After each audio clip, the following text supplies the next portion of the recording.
안녕하세요. 우울증 일기입니다. 여름이네요. 이제 여름입니다. 봄 무렵에 서울 간다고 영상 올리고 또 오랜만이네요. 여전히 상태가 좋지 못했기도 했고 좀 더 뭐랄까 조용한 시간을 보냈던 것 같습니다. 조용하다기보다 어두웠다고 해야겠네요. 그동안 고마운 분의 도움으로 큰 병원 진료랑 상담센터 상담도 받을 수 있었습니다. 되게 신기하더라고요. 저는 교수님이나 센터 상담사님이 점쟁이이신 줄 알았습니다. 아주 그냥 돗자리 깔린 줄.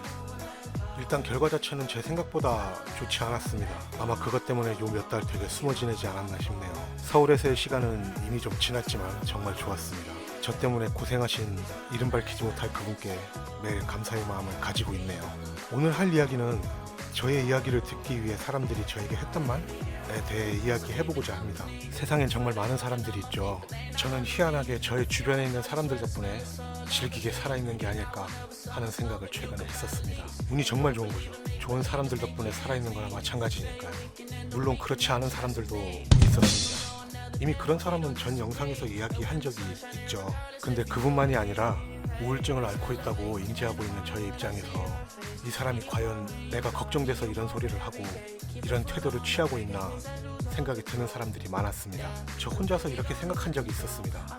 견디는 것을 강요하는 사회, 견디는 것이 미덕인 사회, 나의 힘듦을 이야기함으로써 내가 견디는 힘이 없고 그것이 잘못됐다는 지적을 받아들이지 않으면 힘들어진 사람이라고 생각하는 사회. 다들 그래, 너만 그런 거 아니야, 너보다 힘든 사람도 많다, 를 내가 납득하지 않으면 내가 이상한 사람인가? 사실 대부분의 한국인의 경우는 저런 경우가 많았습니다. 근데 사실 저도 저게 정상인 줄 알고 있을 때가 있었습니다. 아직 잘 모르니까 저렇게 말할 수도 있지. 근데 제가 놀랐던 건 외국 친구들이 저에게 보여줬던 반응이었습니다. 제가 아는 외국인 친구들 중에 3명이 제가 우울증을 앓고 있는 것을 알고 있는데, 브라질에 사는 바바라, 러시아에서 주짓수 코치하고 있는 베로니카, 그리고 한 명은 저와 친한 분의 러시아인 와이프입니다. 이 3명은 제가 우울증인 것을 알고 있는데 제가 우울증이기 때문에 혹시나 제가 이들에게 이상한 반응을 보이거나 할까봐 제가 먼저 이야기를 했던 케이스입니다.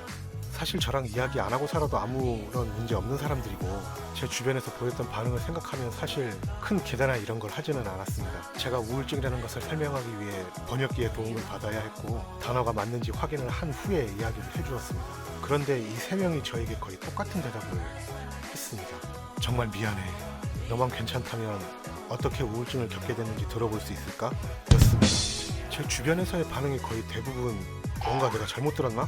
라는 표정이라든가 별거 아니라는 표정, 별거 아니라는 말, 겨우 그런 거 가지고 징징거리지 말라는 대답, 대충 이랬습니다. 사실 이걸 정말 제대로 깨달았던 건 그 친구분의 러시아 와이프분과 대화를 할 때였습니다. 제가 육성으로 영어를 잘 하지 못하고 그분은 한국어를 하지 못해서 평소에 대화를 잘 하진 않았습니다. 그냥 인사 정도 하고 그 정도였는데 어느 날 친구와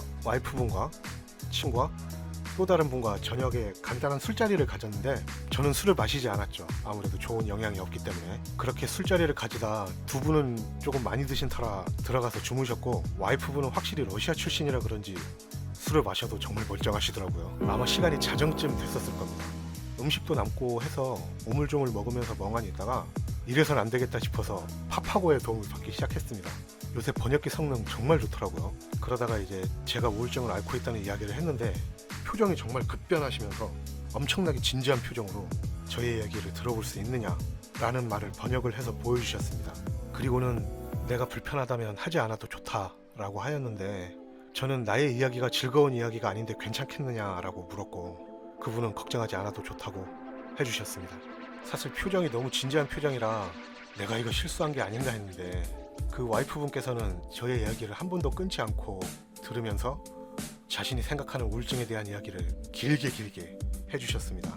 그 이야기도 제가 들어서 혹시 불쾌해하지 않을까 라는 말을 먼저 해주셨고 우울증과 관련하여 좋지 않은 선택을 생각해 보았냐는 질문도 하여서 가감없이 대답해 드렸습니다. 대화가 끝날 때쯤 그분은 저에게 나에게도 정말 행복한 시간이 있을 것이다. 하지만 당신이 죽음을 선택하면 당신은 그 시간을 잃어버리는 것이 될 것이다. 절대로 죽지 말자 라고 하면서 저에게 약속을 해달라 하였습니다. 거기까지는 정말 제가 감동을 받았는데 그분이 어디서 배웠는지 모르겠지만 손으로 도장 찍고 복사도 하시더라고요.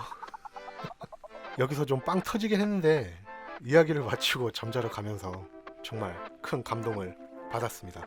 물론 이야기할 때도 감동받았죠. 브라질 친구는 저에게 드문드문 연락하면서 How are you today? 라는 질문을 자주 하는데 저에게 너는 이래야 해 라는 말보다 제가 하루를 잘 보내고 있는지에 대한 이야기를 자주 해줍니다.